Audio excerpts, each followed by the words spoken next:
नमस्कार CSK news में आप सभी दोस्तों का एक बार फिर से बहुत बहुत स्वागत है दोस्तों। आज दिन भर की जो फटाफट ब्रेकिंग न्यूज़ निकल के आ रही है दोस्तों, आपको बता दें कि आखिरकार भारत ने कर दिया ऐलान, पाकिस्तान खाली करे कब्जे वाले पीओके गिलगित और बल्टिस्तान क्षेत्र में। दरअसल चुनाव को लेकर भारत ने जताया विरोध, बोला गिलगित बल्टिस्तान भारत का अभिन्न हिस्सा है, पाकिस्तान के सामने रखा प्रस्ताव। इस बीच दूसरी बड़ी अपडेट निकल के आ रही है, आपको बता दें वायुसेना प्रमुख का बड़ा ऐलान, बोले चीन के साथ युद्ध की आशंका कम लेकिन शांति की आशंका भी नहीं है, यानी युद्ध और ना ही शांति, पूरी तरीके से कोल्ड वॉर जैसा माहौल बना हुआ है। इस बीच तीसरी बड़ी अपडेट निकल के आ रही है, आपको बता दें चाइना ने अमेरिका पर किया अटैक। जी हां, बड़ी अपडेट, 250 हॉस्पिटलों को बनाया शिकार, साइबर अटैक में 250 हॉस्पिटलों को बनाया गया है शिकार। यह बड़ी अपडेट निकल के आ रही है, अमेरिका ने चीन को दी है परिणाम भुगतने की चेतावनी। तो वहीं चौथी और सबसे बड़ी अपडेट निकल के आ रही है दोस्तों, आपको बता दें आर्मेनिया में जबरदस्त तरीके से जंग शुरू हो चुकी है, आर्मेनिया और अजरबैजान के बीच। तो तुर्की ने अजरबैजान का समर्थन किया है, वहीं आर्मेनिया का भारत और रसिया ने समर्थन कर दिया है। मुस्लिम देश एक हो रहे हैं अजरबैजान के साथ, तो आर्मेनिया के साथ अमेरिका, रसिया और भारत ने खड़े होने का ऐलान कर दिया। बड़ी अपडेट निकल के आ रही, 500 से ज्यादा सैनिकों की मौत हो गई। तो इसके बारे में आपको एक एक करके आपको विस्तार से बताएंगे, लेकिन उससे पहले छोटा सा निवेदन, अगर आपने चैनल को अभी तक सब्सक्राइब नहीं किया तो प्लीज सब्सक्राइब की लाल बटन दबाकर चैनल को सब्सक्राइब करें। और अगर आप भी मानते हैं कि प्रधानमंत्री मोदी के नेतृत्व में ही, मजबूत नेतृत्व में ही चाइना को मुंहतोड़ जवाब मिलेगा और पीछे होने पर चीन मजबूर होगा, तो इस वीडियो को लाइक कीजिएगा और कमेंट के माध्यम से इंडियन आर्मी के लिए जय हिंद लिखना मत भूलिएगा दोस्तों। दरअसल पहली बड़ी अपडेट निकल के आ रही है, पाकिस्तान को भारत ने दे दी है चेतावनी, 2 टूक कहा गिलगित बल्टिस्तान चुनाव कराने पर पाकिस्तान जो भारत का अभिन्न अंग है गिलगित और बल्टिस्तान, पाकिस्तान भूल जाएगा उसको। तत्काल कब्जे वाली जगहों को खाली करे पाकिस्तान, भारत का अभिन्न अंग है गिलगित और बल्टिस्तान। दरअसल आपको बता दें भारत ने पाकिस्तान के कब्जे वाले कश्मीर में स्थित गिलगित बल्टिस्तान में होने वाले चुनाव को लेकर कड़ा विरोध दर्ज करवाया है। पाकिस्तान ने यहां विधानसभा चुनाव का ऐलान कर दिया है और 15 नवंबर को होने जा रहा है। भारत का कहना है कि रणनीतिक रूप से गिलगित बल्टिस्तान क्षेत्र भारत के केंद्र शासित प्रदेश जम्मू कश्मीर का हिस्सा है, जिस पर पाकिस्तान ने अवैध रूप से कब्जा कर लिया है। विदेश मंत्रालय ने एक बयान जारी करते हुए कहा है कि हमने 15 अक्टूबर 2020 को होने वाले तथाकथित गिलगित बल्टिस्तान विधानसभा चुनाव के लिए चुनाव की घोषणा के बारे में रिपोर्ट देखी है। हम पाकिस्तान के इस कदम का कड़ा विरोध जताते हैं। बयान में कहा गया है कि भारत इस बात को फिर से दोहराया है कि केंद्र शासित प्रदेश जम्मू कश्मीर और लद्दाख के साथ गिलगित बल्टिस्तान का क्षेत्र 1947 से ही भारत का अभिन्न अंग है। पाकिस्तान सरकार के पास अवैध रूप से और उसके जबरन वाले कब्जे वाले क्षेत्रों पर कोई अधिकार नहीं है। बयान में कहा गया है कि भारत सरकार ने तथाकथित गिलगित बल्टिस्तान संशोधन आदेश 2020 जैसे हालिया कार्यों को पूरी तरीके से खारिज कर दिया है। नई दिल्ली इस्लामाबाद द्वारा अपने अवैध और जबरन कब्जे के तहत क्षेत्रों की स्थिति में परिवर्तन लाने के प्रयास का विरोध जताया है। आपको बता दें भारत ने स्पष्ट कर दिया है कि ये पीओके भारत का अभिन्न अंग है और संप्रभुता से खिलवाड़ पसंद नहीं है। हम चलते हैं अगली अपडेट लेते हैं, आपको बता दें चीन और भारत सीमा से निकल के आ रही बड़ी अपडेट, जहां पर वायुसेना प्रमुख चीफ बोले चीन के साथ युद्ध की आशंका फिलहाल कम और न इसके अलावा शांति की स्थिति भी नहीं दिख रही है, ना तो युद्ध ना ही शांति के हालात, कोल्ड वॉर जैसी सिचुएशन।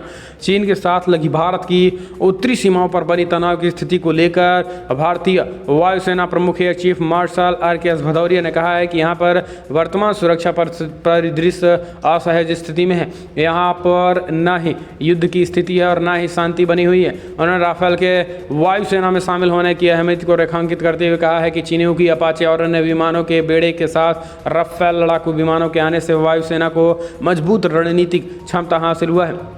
वायुसेना प्रमुख ने कहा है कि हमारे सुरक्षा बल किसी भी संभावित चुनौतियों का सामना करने के लिए पूरी तरीके से तैयार हैं। वायुसेना किसी भी दुस्साहस का जवाब देने के लिए पूरी तरीके से संकल्पित है। उन्होंने कहा है कि भविष्य में होने वाले किसी भी संघर्ष में वायु शक्ति हमारी जीत में अहम कारक होंगी। हम चलते हैं अगली अपडेट लेते हैं, आपको बता दें अमेरिका में सबसे बड़ा साइबर अटैक चीन ने किया, एक साथ 250 हॉस्पिटलों को बनाया शिकार। आपको बता दें कि एक बड़े साइबर अटैक के बाद अमेरिका में सोमवार को एक प्रमुख हॉस्पिटल श्रृंखला के सभी हॉस्पिटलों की कंप्यूटर सिस्टम बंद पड़ गए। आपको बता दें कि इस दौरान सभी डॉक्टरों और नर्सों को ऑनलाइन की जगह हर काम के लिए कागजों का इस्तेमाल करना पड़ा। यूनिवर्सल हेल्थ सर्विसेज इंक के अमेरिका में 250 से अधिक हॉस्पिटल और अन्य स्वास्थ्य केंद्र हैं। इनमें अपनी वेबसाइट पर सोमवार को एक संक्षिप्त बयान में कहा है कि उनका नेटवर्क ऑफलाइन और डॉक्टर तथा नर्स कागज सहित अन्य स्रोतों का इस्तेमाल कर काम कर रहे हैं। वहीं हैकर्स की मांग के बारे में फिलहाल कोई जानकारी नहीं मिलती है। वहीं अब फॉर्च्यून 500 कंपनी ने कहा है कि मरीजों का इलाज जारी है। किसी मरीज की जानकारी को कॉपी किए जाने का या फिर उसके गलत इस्तेमाल जाने का कोई संकेत नहीं है, लेकिन ये इससे हम इनकार नहीं कर सकते हैं कि चीन ने 250 हॉस्पिटलों को शिकार बनाया हुआ है। हम चलते हैं अगली अपडेट लेते हैं। बड़ी अपडेट निकल के आ रही है। आपको बता दें आर्मेनिया और अजरबैजान के बीच युद्ध में 550 से ज़्यादा अधिक सैनिक मारे गए। इस वक्त की बड़ी अपडेट निकल के आ रही दोस्तों, 550 से ज़्यादा सैनिक मारे जा चुके हैं और इस बीच रूस और तुर्की भी आमने सामने हो चुके हैं। खतरा मंडरा रहा है। दरअसल आर्मीनिया और अजरबैजान के बीच विवादित क्षेत्र नागोर्नो काराबाख को लेकर एक दिन पहले शुरू हुई लड़ाई सोमवार को भी जारी रही, मंगलवार को भी जारी रही है। आज भी युद्ध लगातार हो रहे हैं। दोनों पक्षों ने एक दूसरे पर घातक हमले का आरोप लगाया है। अजरबैजान ने इस जंग में आर्मेनिया के 550 सैनिकों के मारे जाने का दावा किया है। अजरबैजान के रक्षा मंत्रालय ने दावा किया है कि आर्मेनियाई बलों ने सोमवार सुबह टारटार शहर पर गोलीबारी शुरू कर दी थी। वहीं आर्मेनिया के अधिकारियों ने कहा है कि लड़ाई रात भर जारी रही। अजरबैजान ने सुबह के समय घातक हमले शुरू कर दिए थे। अजरबैजान के रक्षा मंत्रालय ने इंटरफैक्स समाचार एजेंसी को सोमवार को बताया है कि लड़ाई में आर्मेनिया के 550 से अधिक सैनिक मारे गए हैं। वहीं आर्मेनिया के अधिकारियों ने इस दावे को खारिज कर दिया है। आर्मेनिया ने यह भी दावा किया है कि अजरबैजान के 4 हेलीकॉप्टरों को मार गिराया गया है। जिस इलाके में आज सुबह लड़ाई शुरू हुई है वो अजरबैजान के तहत आता है, लेकिन वहां पर 1994 से ही आर्मेनिया द्वारा समर्थित बलों का कब्जा है। अजरबैजान के कुछ क्षेत्रों में मार्शल लॉ भी लगाया गया है तथा कुछ प्रमुख शहरों के कर्फ्यू के आदेश भी दे दिए गए हैं। लेकिन इस बीच आपको बता दें तुर्की और रूस भी आमने सामने आ चुके हैं, क्योंकि तुर्की ने मुस्लिम देश अजरबैजान का समर्थन कर दिया है, जबकि रूस आपको बता दें आर्मेनिया का काफ़ी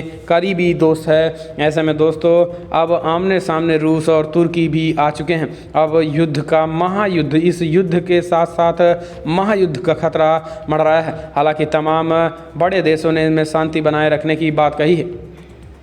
हम चलते हैं अगली अपडेट लेते हैं। बिग ब्रेकिंग, अमेरिका ने कहा चीन दक्षिणी चीन सागर समुद्री सैन्य अड्डों से दबंगई दिखा रहा है। चीन को लगाम लगाना बेहद ज़रूरी है। आपको बता दें अमेरिका का कहना है कि दक्षिणी चीन सागर पर ड्रैगन का कोई कानूनी अधिकार नहीं बनता है, लेकिन वो ज़बरदस्ती अपना नियंत्रण बनाए रखना चाहता है। इसके लिए चीन अपने समुद्री सैन्य ठिकानों का इस्तेमाल कर रहा है। अमेरिकी विदेश विभाग के प्रवक्ता मॉर्गन ने कहा है कि 5 साल पहले 25 सितंबर 2015 में चीनी राष्ट्रपति ने व्हाइट हाउस के दौरान गॉर्डन ने वादा किया था कि चीन स्प्रेटली द्वीप समूह के सैन्यकरण का इरादा नहीं रखता है और समुद्री सैन्य अड्डों के जरिए दूसरे देशों पर कोई दबाव नहीं डालेगा।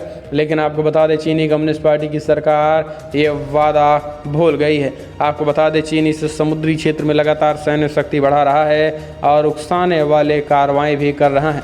हाल ही के दिनों में कई देशों ने संयुक्त राष्ट्र में चीन के गैर कानूनी दावों पर औपचारिक विरोध भी जताया था। तो दोस्तों विरोध भी होना शुरू हो गया। इस बीच अमेरिका प्रवक्ता ने कहा है कि अंतर्राष्ट्रीय समुदाय के चीन के अस्वीकार और ख़तरनाक बर्ताव के खिलाफ आवाज़ भी उठाना चाहिए। हम चलते हैं अगली अपडेट लेते हैं। आपको बता दें गिलगित बल्टिस्तान के बाद दोस्तों बड़ी अपडेट निकल के आ रही, जहाँ पर ऑस्ट्रेलिया ने भारत को समर्थन दिया। रक्षा मंत्री ने कहा कि चीन को सबक सिखाने के लिए भारत के हर कदम पर हैं हम साथ। जी दरअसल दुनिया के तमाम महाशक्तियाँ भारत के साथ आ रही हैं। पिछले कई दिनों से चीन के संबंध काफ़ी देशों के साथ अच्छे नहीं चल रहे हैं। इन देशों में एक नाम ऑस्ट्रेलिया का भी है। इसी कड़ी में हिंद महाप्रशांत क्षेत्र में भी चीन से बढ़ते खतरों से निपटने के लिए ऑस्ट्रेलिया ने भारत के साथ सहयोग बढ़ाने का ऐलान कर दिया है। ऑस्ट्रेलिया की रक्षा मंत्री लिंडा रेनॉल्ड ने कहा है कि अधिक सुरक्षित है खुले समावेशी और समृद्ध हिंद महाप्रशांत क्षेत्र का साझा दृष्टिकोण के समर्थन में ऑस्ट्रेलिया समान विचारधारा वाले भारत जैसे देशों के साथ अपने संबंधों को गहरा करना जारी रखेगा। चीन संसाधनों से संपन्न इस क्षेत्र में अपना दखल बढ़ाता जा रहा है। रेनाल्डो ने कहा है कि हाल ही में हिंद महासागर के लिए सेना नौसेना के संयुक्त अभ्यास व्यापक रणनीतिक भागीदारी के रूप में दोनों देशों के मजबूत संबंधों को दर्शा रहा है। तो ये बड़ी अपडेट निकल के आ रही है। हम चलते हैं अगली अपडेट।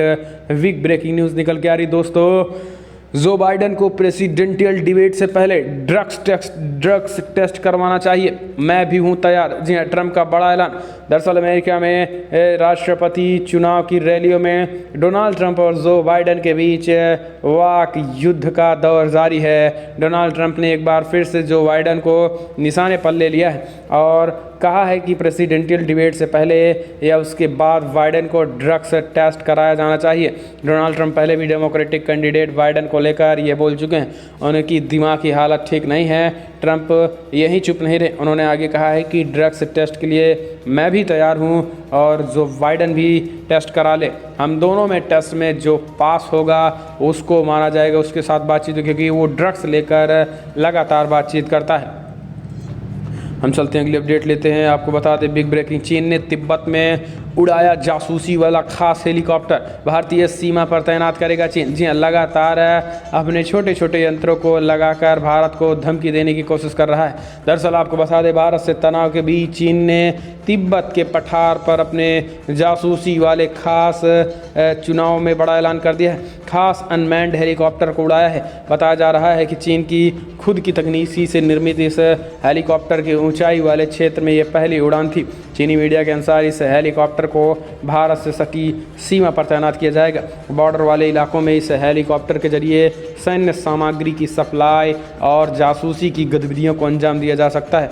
आपको बता दें, ग्लोबल टाइम्स की रिपोर्ट के अनुसार AR-500C नाम के इस अनमैन्ड हेलीकॉप्टर में द ऑर्गेचे एंडिंग एयरपोर्ट पर अपनी पहली पठारी उड़ान भी पूरा किया है। तो दोस्तों, भारत के पास लगा दी। हम चलते हैं अगले अपडेट लेते हैं। बिग ब्रेकिंग निकल के आ रहे हैं, जहां पर आपको बता दें फिलहाल 11 राज्यों की 56 विधानसभा सीटों पर उपचुनाव की तारीखों का ऐलान। 1 लोकसभा सीटों पर भी होगी वोटिंग।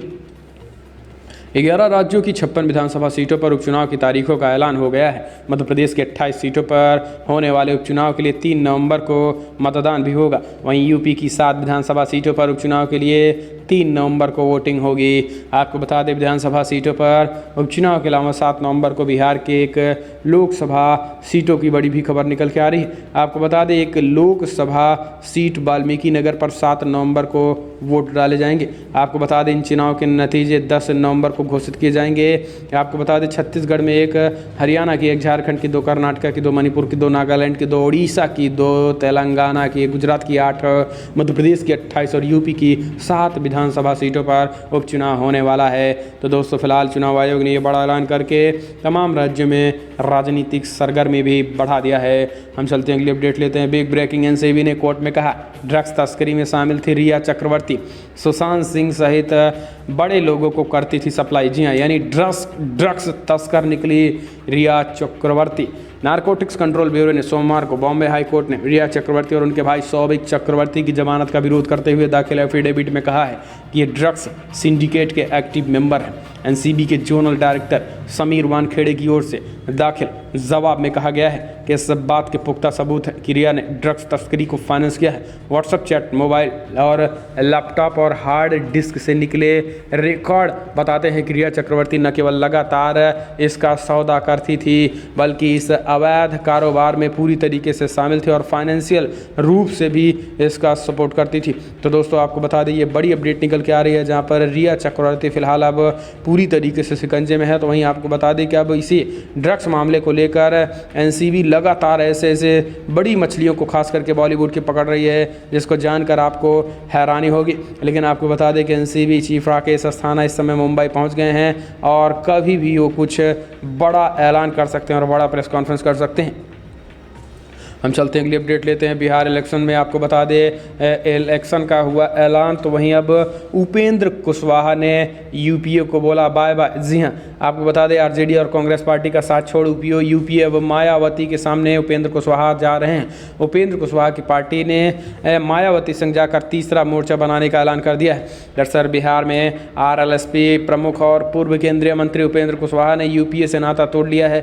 बताया गया है कि वो दोपहर 2 बजे अब आज करने वाले थे प्रेस कॉन्फ्रेंस, लेकिन हालांकि अभी प्रेस कॉन्फ्रेंस नहीं हो पाई है। लेकिन इस बीच आपको बता दें उपेंद्र कुशवाहा ने कहा है कि अब वो बहुजन समाज पार्टी के साथ एक नए और तीसरे फ्रंट का निर्माण करेंगे। अगर इस फ्रंट में कोई शामिल होना चाहता है तो वो भी लगभग आ सकता है और चुनाव का प्रचार में और हमारे इस गठबंधन में एक साथ हो सकता है, जो कि ये बड़ी अपडेट निकल के आ रही है। हम चलते हैं अगली अपडेट लेते हैं। आपको बता दें मध्य प्रदेश में उपचुनाव से ठीक पहले एक और बड़ा झटका लगा।